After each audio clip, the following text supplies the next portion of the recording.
Today my guest will be Ania Berczyńska, Executive Director of Schaeffler Business Services Europe in Wrocław. Ania is also holding several roles in NGOs. Among others, she is member of the advisory board at Congress of Women Association and also Vice President Talent at ABSL Poland.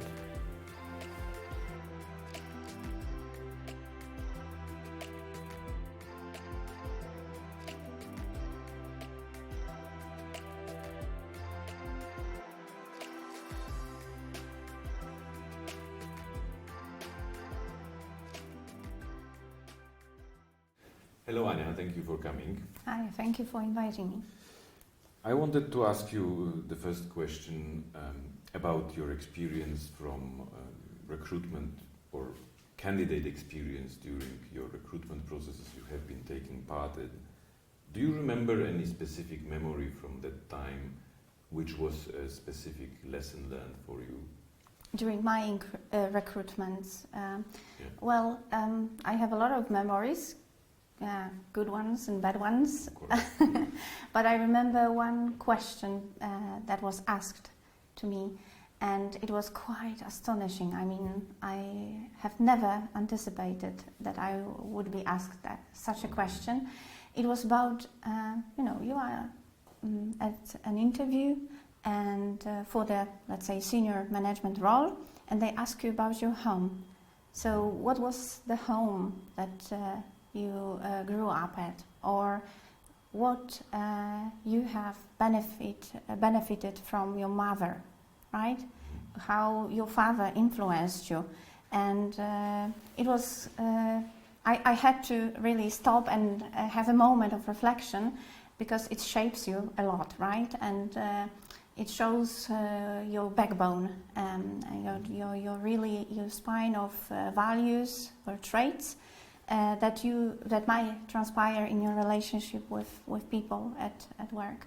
And I completely agree that this question is the right question to ask, but I was asked this question only once, and it pushed me to reflect really spontaneously during the interview and find out, the themes, thoughts that I haven't really, done my lesson before the meeting.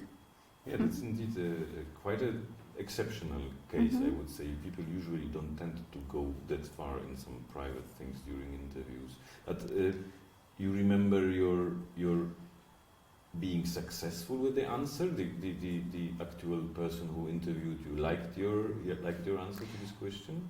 It's hard to say, because you never know what they expect you. I was comfortable with my answer that I delivered, and I remember saying that my mother was like kind of a scientist. She used to read books and really improve her professional expertise, and she was always a lot into politics. So I remember her, let's say, a hunger for new, being open for developing your knowledge, your experience, exploring new areas at some point. Although during the communist time and so on, right, as a woman. And she's by the way a chemist. By education, and that was, I think, something that was expected, right?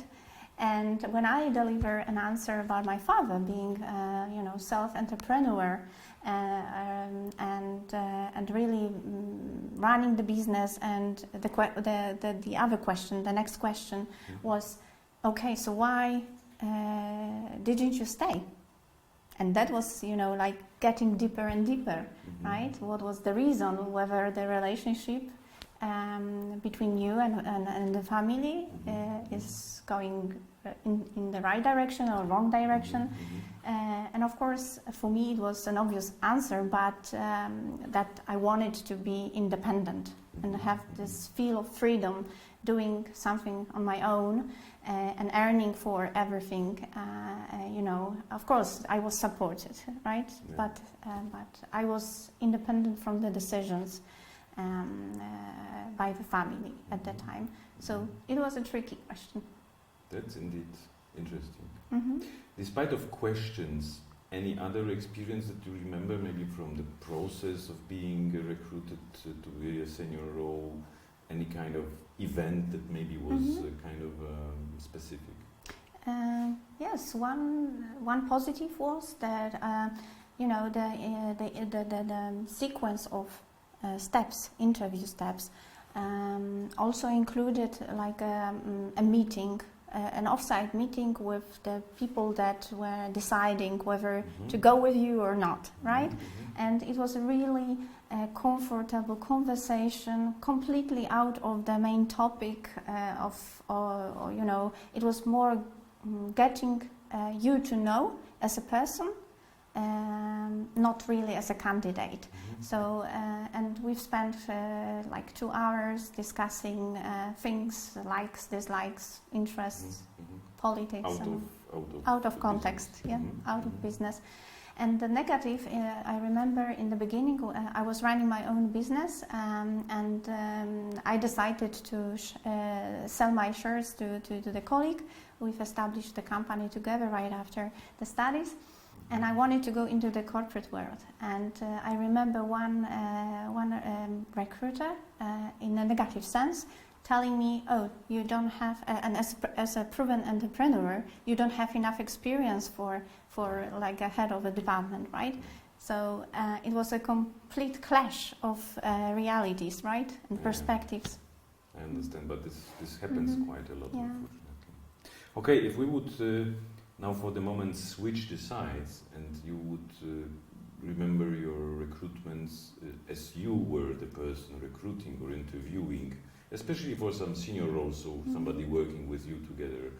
Is there any specific tricky question that you like always to ask people, or maybe something specifically that they are looking for at the people who you are looking for? Yeah. I don't have a golden formula, right? It always depends on the person. And I don't manage technical interviews anymore. It's more about, and this is what I like most about interviews, is really sitting with a person, getting to know the person, like asking open questions. Like, for example, if you don't have any limitations, would you like to change your life, change your profession, and what would it be? And then I follow with related questions. And so basically, I want to know a person. I want to know whether when the times turn to be difficult, would it be easy with a person to sustain, right? And I want to understand what drives the person, what motivates, and of course the weaknesses. And I always ask about, problems, what kind of problems, to understand what scale of the problems the person tackled, because the scale then tells you about capacities of the person for the role you interview for, right? So I don't want to go through this CV. I might relate to some of the points of the CV pages, but it's more about getting to know a person. Okay, thank you very much. It was very interesting. Thank you very much. Thank you.